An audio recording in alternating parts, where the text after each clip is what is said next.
Hi வணக்கம். நாம் இன்றைக்கி பார்க்க போகிறது IIFL Security. ஸோ அனைவருக்கும் தெரிஞ்ச ஒரு நிறுவனம் தான் இந்தியா இன்ஃபோலைன். அப்படின்னா ரொம்பவே நல்லா தெரியும். 1995 ஆரம்பித்தது, நிர்மல் ஜெயினால் ஆரம்பிக்கப்பட்டது. ஒரு சக்ஸஸ்ஃபுல் ஒரு புரோக்கிங் சர்வீசஸ் ஹவுஸ் அப்படின்னு சொன்னால் இந்த நிறுவனம் சொல்லலாம். ஸோ டாப்பில் ஒரு லிஸ்ட் பண்ணோம் அப்படின்னா இதோட நேம் கண்டிப்பாக இருக்கும். இந்த நேம் தெரியாதவளோ இதுக்குள்ளே ட்ரேட் பண்ண அந்த ஆக்டிவிட்டீஸ் இல்லாத நம்மளால் ஒரு என்ன சொல்கிறது, ஒரு முதலீட்டாளர் நம்ம பார்க்கவே முடியாது. அந்தளவுக்கு இதோட தொடர்பு நிறைய இருப்பாங்க. எனக்குமே இந்த நிறுவனத்தோட ஒரு தொடர்பு இன்னி வரைக்குமே உண்டு. கிட்டத்தட்ட நான் ஒரு 2009 ஒரு கமாடிட்டி அக்கௌண்ட் ஓப்பன் பண்ணேன். ஸ்டில்ஸ் அதில் பேலன்ஸ் இருக்குது. பட் பெரிய அளவில் ட்ரேட் பண்ணாட்டியுமே அந்த ஒரு சர்வீசஸ் வேணும் அப்படிங்கிறதுக்காக அப்படியே அதை மெயின்டைன் பண்ணிகிட்டே இருக்கேன். இந்த நிறுவனத்தை பற்றி ரொம்ப ஒரு டெப்த்தான, அதாவது இது எப்போ ஆரம்பிச்சது, இந்த சர்வீசஸ் அப்படிங்கிறத விட்டுட்டு நம்ம நம்பர்ஸ்குள்ளே உள்ள போய் கொஞ்சம் நல்லா பார்க்கலாம் அப்படின்றக்க. என்ன அப்படின்னா, நேற்று நம்ம ஏஞ்சல் ப்ரோக்கிங் பார்த்தோம். பார்க்கும்போதே ஒரு கம்பேரிசனில் இந்த நிறுவனம் நம்ம பண்ணணும், ஞாபகம் இருக்கா? உடனே இதை பற்றி நம்ம அனலைஸ் பண்ணணும் அப்படின்னு பார்க்கும்போது எடுத்து பார்த்தேன். உண்மையிலுமே ஒரு அட்ராக்டிவ், லாங் டேர்முக்கு ரொம்பவே நல்லா இருக்குது. குறிப்பாக பிஏ பொறுத்த வரைக்குமே இது ஒரு நல்ல அட்ராக்டிவ் பி இருக்குது. டிவிடெண்டுமே பொறுத்த வரைக்கும் ஒரு நல்ல டிவிடெண்ட் தான் அவங்க கொடுத்துருக்காங்க. ஏன்னா போன வருஷம் தான் இது என்ன ஆச்சு அப்படின்னா தனியாக லிஸ்ட் ஆச்சு. சேம் கிட்டத்தட்ட பார்த்தோம் அப்படின்னா போன மாதம் செப்டம்பர் மாதம் 20ஆம் தேதி தான் ஆச்சு. ஸோ கரெக்டாக ஒரு வருஷம் 2வது நாள் இன்றைக்கி. ஸோ அதனால் அந்த மாதிரி நம்பர்ஸில் நம்ம போய் கொஞ்சம் நேரம் செலவிடலாம். அதில் கொஞ்சம் டீட்டெயில்ஸை கேதர் பண்ணலாம்.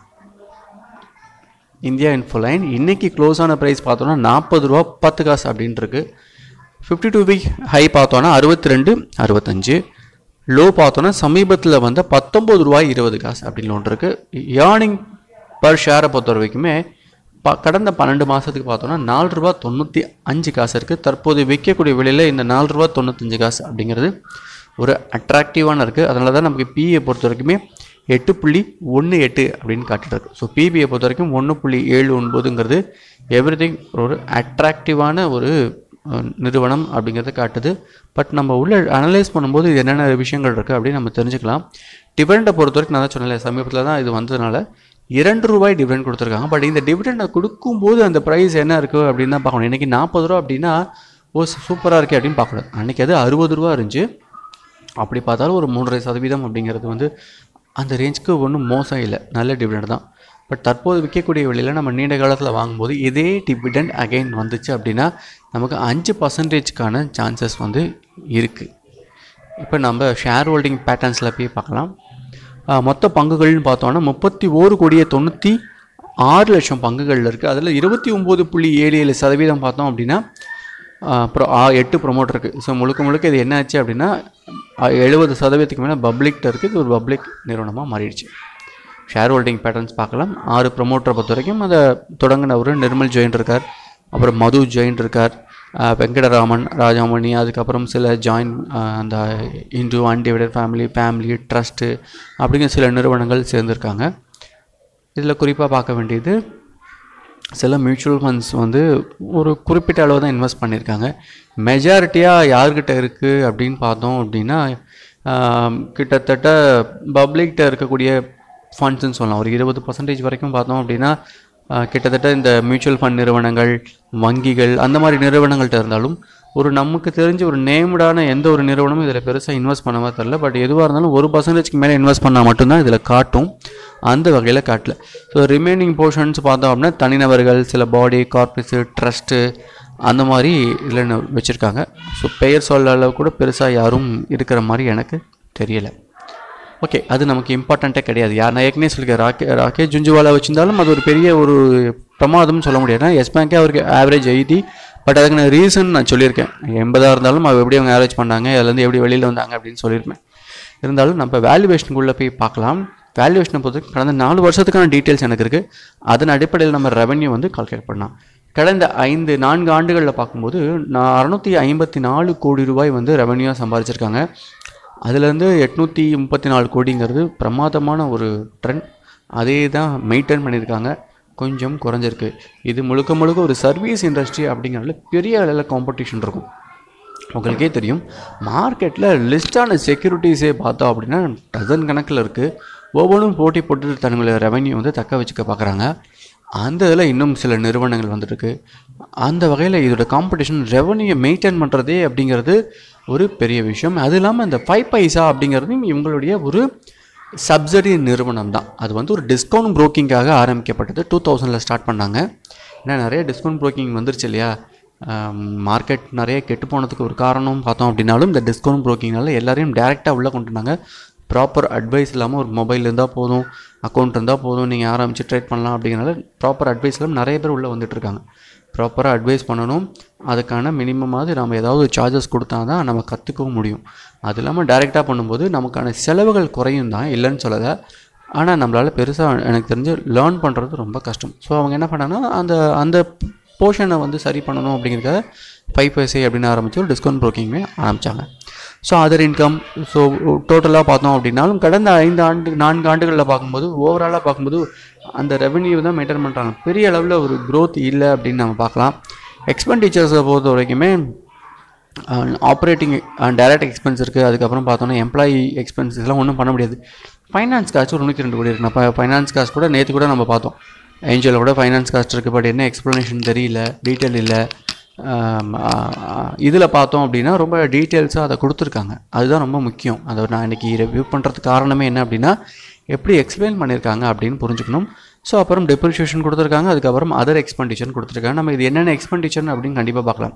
ஸோ ஃபைனான்ஸ் காஸ்ட் அப்படின்னு இருந்ததுன்னா கண்டிப்பாக அந்த நிறுவனத்துக்கு கடன் இருக்கும். அப்படின்னா நீண்டகால கடன்கள் வெறும் 53 கோடி தான் இருக்குது.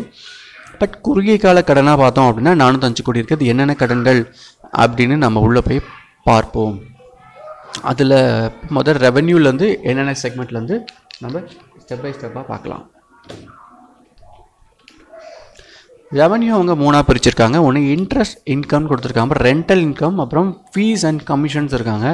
இதில் மெஜாரிட்டி ஆஃப் இந்த பிஸ்னஸில் கிடைக்கக்கூடிய இன்கம் என்னென்னு பார்த்தோம் அப்படின்னா இந்த ஃபீஸ் அண்ட் கமிஷன். கிட்டத்தட்ட இது வந்து மில்லியன் இருக்குது. ஸோ ஒரு டிஜிட்டை கட் பண்ணிட்டோம் அப்படின்னா 635 கோடி இவங்களுடைய ப்ரோக்கிங் மூலமாக கிடைக்கக்கூடிய கமிஷன்ஸ் அப்படின்னு கொடுத்துருக்காங்க. எக்ஸ்பெண்டிச்சர்ஸில் பொறுத்த வரைக்குமே நம்ம தான் பார்த்தோம் இல்லையா, ஃபைனான்ஸ் காஸ்ட் அப்படின்னு. நம்ம உள்ளே போய் எல்லாத்தையுமே ஒவ்வொன்றா பார்க்கலாம். என்ன ரெவென்யூ கொடுத்துருக்காங்க, அதை பிரிக்கிறாங்க, ஃபைனான்ஸ் காஸ்ட்டும் சேர்ந்து நம்ம பார்க்கலாம். முதல்ல ரெவென்யூ அவங்க ஸ்ப்ளிட் பண்ணி கொடுத்துருக்காங்க. அது என்னங்கிறதையும் பார்த்துருவோம்.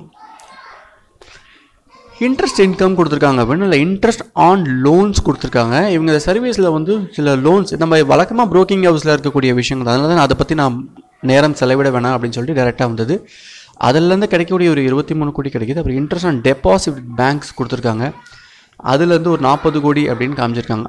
அதர் இன்ட்ரெஸ்ட் இன்கம் எதுவும் ஒரு புள்ளி ஒரு 2 லட்சம் அப்படிங்கிற ரேஞ்சில் வந்து அவங்க காட்டியிருக்காங்க. இது இல்லாமல் பார்த்தோம் அப்படின்னா வழக்கமாக இருக்கக்கூடிய ப்ரோக்கிங் ரிலேட்டட்ஸ் இன்கம் தான் அந்த 445 கோடி இருக்குது. இன்வெஸ்ட்மெண்ட் பேங்கிங் இன்கம் ஒரு 33 கோடி.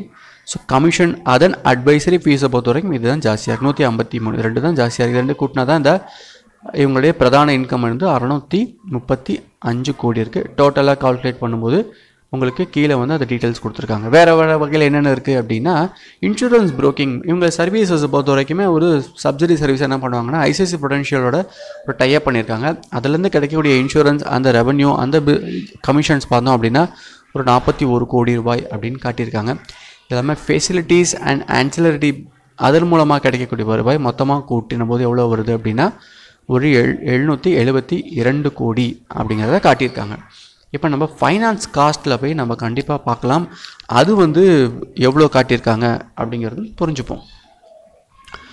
Finance cost interest on borrowing வாங்கிய கடன்களுக்கு செய்யக்கூடிய செலவுகள் பார்த்தோன்னா 89 கோடி அப்படின்னு காட்டியிருக்காங்க. இது போன ஆண்டு 102 கோடி. ஸோ குறைஞ்சிருக்கு அப்படிங்கிறது நல்ல விஷயமாக இருக்குது. ஸோ அப்படின்னா ஒரு அமௌண்ட்டை வந்து செட்டில் பண்ணியிருப்பாங்க அப்படின்னு நம்ம புரிஞ்சுக்கலாம்.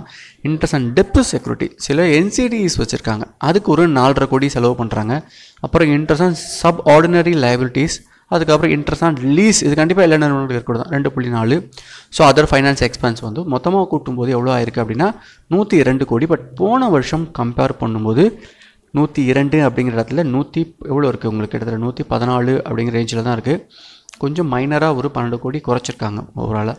பட் கொஞ்சம் கொஞ்சமாக அது பார்க்கும்போது நல்ல விஷயந்தான். கடன்கள் அப்படின்னு பார்க்கும்போது அதையும் நம்ம கொஞ்சம் கணக்கில் எடுத்துப்போம். என்ன கடன்கள் இருக்குது, வழக்கமாக இருக்கக்கூடிய விஷயங்கள் தான், ஒன்றும் பெரிய விஷயங்கள் இல்லை.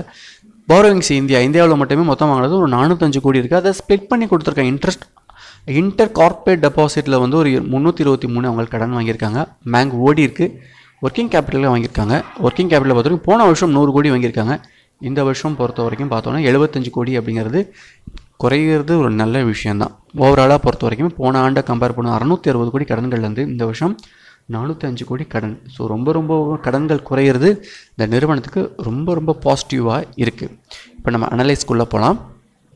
டீட்டெயில்ஸ் மொத்தமாக கொடுத்துட்டோம். ஸோ 2019-20க்கான ஆண்டறிக்கையை ஆய்வு பண்ணுறோம். இந்தியா இன்ஃபோலைன் செக்யூரிட்டி விலை எவ்வளோ அப்படின்னா, காலையில் ஒர்க் அவுட் பண்ணும்போது 41 ரூபா இருந்துச்சு. இப்போ 40 ரூபா 10 காசு அப்படின்னு குறைஞ்சிருச்சு. ஸோ 40-10 மொத்த பங்குகள் 31 கோடியே 96 லட்சம். சந்தை மதிப்பு 1282 கோடி. ஒரு டைம் கன்ஃபார்ம் பண்ணிக்கலாம். எஸ், ஆல்மோஸ்ட் கரெக்டாக இருக்குது.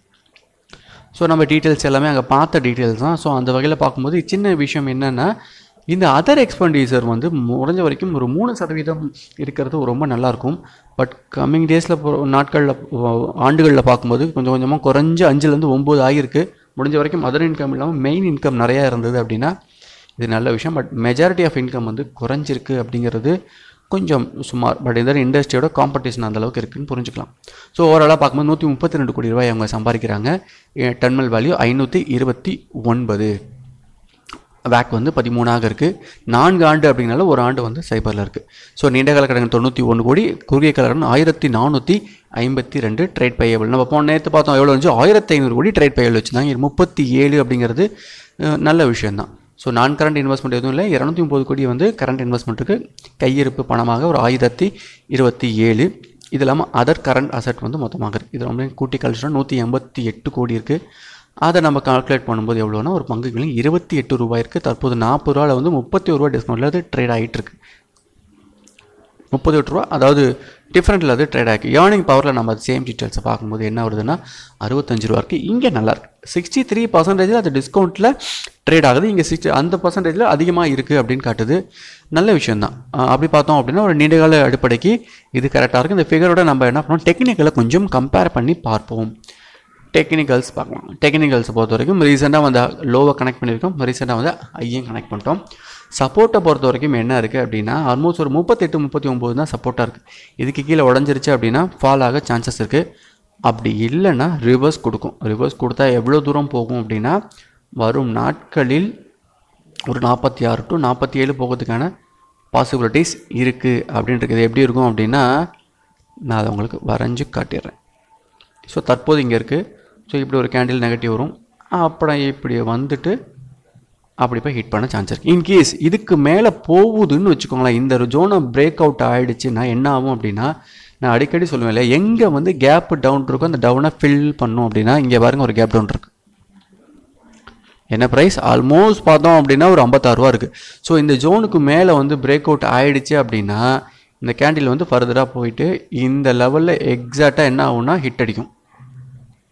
ஸோ அது என்ன அப்படிங்கிறது ஃபர்தராக பார்க்கலாம். இது வந்து நீண்டகால தான் சொல்லி ரொம்ப ஷார்ட் டேர்ம் கிடையாது, இருந்தாலும் நம்ம பார்ப்போம். ஸோ நம்ம கேமில் என்ன சொல்லுது அப்படின்னா, நான் கேமில் இதோட ஆட் பண்ணிருக்கேன். கேமில் பொறுத்த வரைக்கும் போன மாதம் ஹை லோ க்ளோஸ் கொடுத்துரும் அப்படின்னா 46 ரூபாய் போகும் அப்படின்னு சொல்லியிருக்கு. 37 ரூபா லோ, 37 வந்துடுச்சு. என்றைக்கு வந்துடுச்சு அப்படிங்கிறதையும் நம்ம பார்த்துடலாம். சமீபத்தில் தான் வந்தது, ஒரு 8ஆம் தேதி வந்துடுச்சு. ஸோ 36 ரூபா 50 காசு அந்த ரேஞ்சு வந்துடுச்சு. அப்படின்னால கீழே ஃபில் ஆகிடுச்சு. அப்போ இதுக்கு கீழே போச்சு அப்படின்னா நெகட்டிவ். அப்படி போகலைன்னா 46 ரூபா போகிறதுக்கு ஷார்ட் டேர்ம் இந்த மாதத்துக்குள்ளே ஒரு நாட்கள்லேயே போகிறதுக்கான வாய்ப்புகள் இருக்குது. ஒரு புதிய முயற்சி செஞ்சுருக்கேன். என்னென்னா இயர்லி கால்குலேட் பண்ணியிருக்கேன். இந்த வருஷத்துக்கான கடந்த ஒரு வருஷத்துக்கான ஹை லோ க்ளோஸ் கொடுத்துட்டோம் அப்படின்னா 17.65 காசு கீழே போச்சு அப்படின்னா ஓவரால் ஒரு டேஞ்சர் ஜோன். பட் இது அது வர்றதுக்கான வாய்ப்பு ரொம்ப கம்மி. பட் இருந்தாலும் இந்த வருஷத்துக்கு இந்த ஒரு வருஷத்துக்கு 65 ரூபா போகிறதுக்கான வாய்ப்பு இருக்குது. தற்போது விற்கக்கூடிய விலையில் இந்த ப்ரைஸ் வந்து ரொம்பவே நல்லாயிருக்கு. ஸோ நம்ம ஒரு கால்குலேஷன் ரொம்ப சிம்பிளாக பண்ணியிருக்கோம். எந்த விதத்துலையும் எந்த சேஞ்சஸும் பண்ணலை. இதில் நம்ம வழக்கமாக பண்ணுவோம் இல்லையா, 10% ஆஃப் போரோயிங்ஸ் வந்து அவங்க அடைச்சிக்கிட்டு வந்துட்டால் என்ன இருக்குது அப்படிங்கிறதையும் நம்ம பார்க்கலாம். அப்படி பார்க்கும்போது 70 ரூபா ரொம்ப இருக்குது. இங்கே பொறுத்தவரைக்கும் 108 ரூபா இருக்குது. ஸோ நம்ம அந்த வேல்யூஸ் இல்லாமல் ஒரு ஆர்டினரி வேல்யூ எடுத்தாலுமே கீழே பாட்டம் 28ன்னு வச்சோன்னா ஏர்னிங் பவரில் 65 இருக்குது. நம்ம வெயிட் பண்ணி பார்க்கலாம். இது பைக்கான ரெக்கமெண்டேஷன் கிடையாது. இருந்தாலும் ஜஸ்ட் நீங்கள் வாட்ச் பண்ணுங்கள், இது கரெக்டாக இருக்கான்னு பாருங்கள். இது கரெக்டாக இருக்கும் பட்சத்தில் இந்த மெத்தடை நீங்களும் ஃபாலோ பண்ணி நீங்கள் ஒரு ரிசல்ட் நீங்கள் சொந்தமாக முயற்சியில் நிறையா லேர்ன் பண்ணணுங்கிறதுக்காக தான் பண்ணுறோம். இந்த வீடியோ பிடிச்சினா லைக் பண்ணுங்கள், ரொம்ப பிடிச்சா உங்கள் நண்பர்களுக்கும் ஷேர் பண்ணுங்கள். நன்றி, வணக்கம்.